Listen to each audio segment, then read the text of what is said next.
Thank you, Mr. Speaker. I wanted to say a few words this evening about the rapid advancements that we are witnessing when it comes to the capability of artificial intelligence models. I don't refer just to some of the narrow applications that folks are familiar with, that they might take advantage of in their work, that they might fear eventually replacing them in work.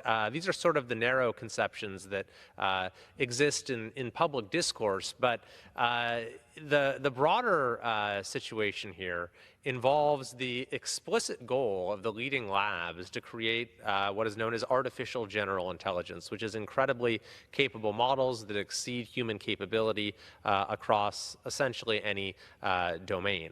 And I find it stunning that some of the advancements that we've seen lately have gone essentially unnoticed, unreported on by the media.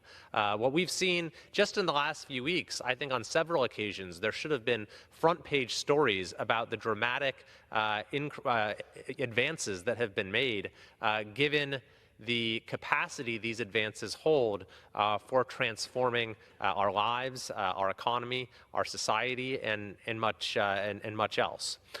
So what I wanted to do today is present a few just basic thoughts on and pieces of information on the development and the innovation that's been taking place. And I'm someone that has no technical expertise in this area at all. I just try to follow it closely because I believe the changes that will be upon us soon are so profound. And to get just kind of a flavor for the scale of change that I'm talking about, here are a few quotes from leaders in the field.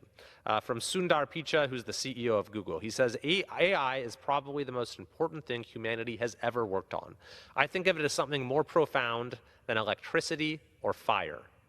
Demis Hassabis, who is the founder of DeepMind, echoed these sentiments. He said, AI should not be thought of as just another technology. He said, it is more epoch-defining than even the internet or mobile, more like electricity or fire. Sam Altman, who of course is the head of OpenAI, said, with these new abilities, we can have shared prosperity to a degree that seems unimaginable today. In the future, everyone's lives can be better than anyone's life is now. Eventually, we can each have a personal AI team full of virtual experts in different areas working together to create almost anything we can imagine. Along those lines, Elon Musk, who in addition to his other ventures is the founder of xAI, says that, quote, AI will ultimately render money meaningless. Why is that? Because he believes the capabilities will essentially allow any person access to basically any good that they desire.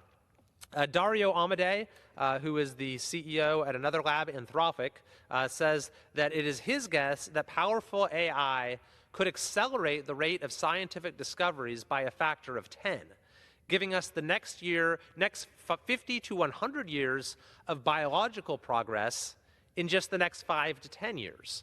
And we're already seeing incredible applications such as AlphaFold from DeepMind, which Demis Hassabis recently won the Nobel Prize for, which has predicted the 3D structures of over 200 million proteins, is essentially solving the protein folding problem. At the recent unveiling of the Stargate initiative, Mr. Altman was joined by Larry Ellison, who also spoke about the potential to cure cancer and essentially any other disease.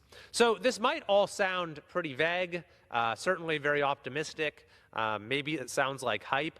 So I wanted to present a couple of charts that really clearly make this point, not only about the ultimate potential of AI models, but about the rapid acceleration that we are right now, currently, in the midst of. So this chart is one metric of basically how smart a model is. It's called the GPQA diamond. And so if you look at the chart here, this axis is how well it does on the test, the model. This axis is when the model was released, and the different models over time are the X's there. And the chart doesn't actually go back that far. It just goes back to July of 2023, and we're looking at basically 35% for one of the models then. And you see that the line continues to go up steadily, a little bit at a time. And now, just in the last few weeks, you've seen this truly exponential growth rate. Those are both OpenAI models that are listed there, O1 Pro and O3. I guess the number O2, there was some trademark issue, so they jumped right from 1 to 3. But that shows you that we are on a rapidly accelerating curve. And we now have a second chart that I think makes this point even more clearly. Because one of the problems with the benchmarks that are being used to judge the capability of models is they get saturated very quickly. The models are becoming so much smarter that they ace the exam, and so the exam isn't good for anything anymore.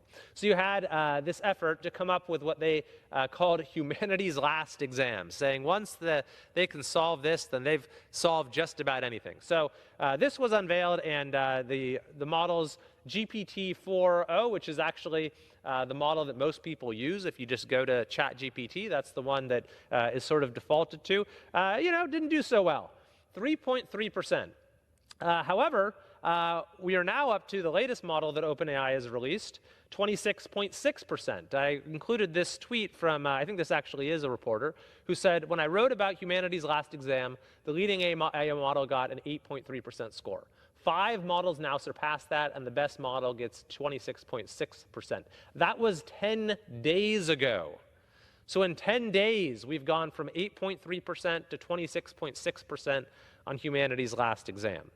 By the way, you'll see that DeepSeek is here at a respectable 9.4%. This is kind of the exception, where you have seen a lot of media coverage of an advancement in AI, but the coverage really focused on the geopolitical implications of having this breakthrough come from a Chinese company. Now, of course, that is a very, very serious and concerning topic, but kind of lost in the coverage was perhaps the more important point of what it means for all of us, for humanity collectively, when we see this sort of exponential growth in the capability of these AI models. And what is essentially driving this very recent now trend of exponential growth is the advent of unlocking a new scaling law around what's called test time compute. So for a while, the way that these models were getting more capable was by scaling up the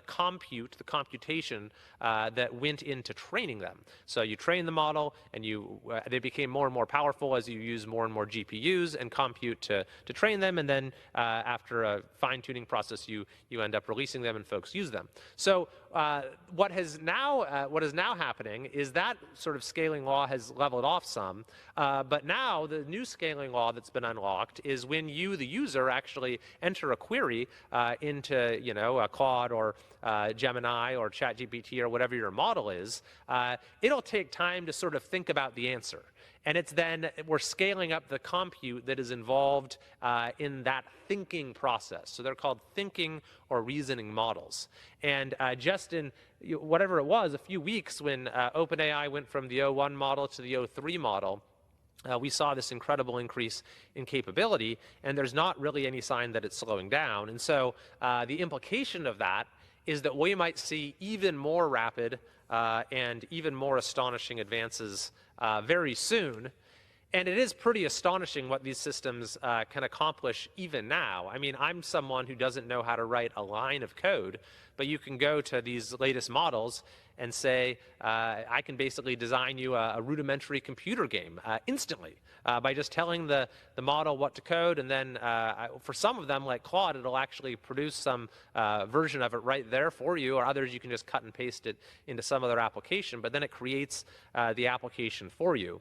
So, on the last chart, it said we're now kind of above the level of a PhD in their field, which is a pretty high bar to begin with. And the acceleration ahead could be further stimulated by the fact that this applies to many fields, but also to computer science. So you could well see, in fact, you're already seeing it to some extent, and it's likely to pick up dramatically, the models themselves that are working on their own coding, that are contributing to their own growth and capability. You're also, by the way, seeing models that are built around solving specific problems. I mentioned AlphaFold, or models built around discovering new materials. And then you also have uses of AI that are guiding action in the physical world, such as self-driving cars. If you don't live in LA or San Francisco or Phoenix, you probably haven't ridden in a Waymo, but it works incredibly well as a driverless vehicle. It's surpassed the market share of Lyft, I believe, now in San Francisco. And this has been made possible largely by AI, or similarly, Tesla's self-driving system is available in millions of cars being trained with a neural network. And none of this also accounts for the potential of quantum computing, where Google recently achieved an incredible breakthrough, and the interaction of quantum and AI could lead to even more staggering results. So this acceleration is happening very, very fast, and my purpose in talking about it is not to say, is not a call for regulation, although I do think some regulation is appropriate, but ultimately no regulation is going to stop this, or really even dramatically slow down this progress. I mean, the example of DeepSeek and what China is working on makes that point very clearly. I do, however, think that we need to invest heavily in research around AI safety and alignment. And I think what we really need to ask are just some fundamental questions about how we might prepare for the radical transformation that could be upon us very soon. We need more public awareness of what's going on and more voices involved, because right now, the advance from OpenAI's latest models from o1 to o3 isn't really a topic of public discussion, isn't a headline in any major newspaper. The discourse is really limited to those who work at these labs or work adjacent to them in Silicon Valley, or some fairly small online communities who are talking about these things. But they're increasingly becoming very relevant to the lives of all of us. And so I think we need to have more voices involved in shaping how we manage this technology, how we prepare for what's ahead, and how we can identify and preserve the values that really matter to us as a nation and as humanity in the face of this radical change. So to that end, I'm planning to continue to give regular updates from this floor on advances in artificial intelligence, advances towards AGI, artificial general intelligence, or ASI, and the implications that it might have. And I do this, again, as someone who's not an expert in this area, that doesn't understand the technology at a deep level, but believes that its implications are so profound that we need to have everyone in our country involved in considering how we prepare for it.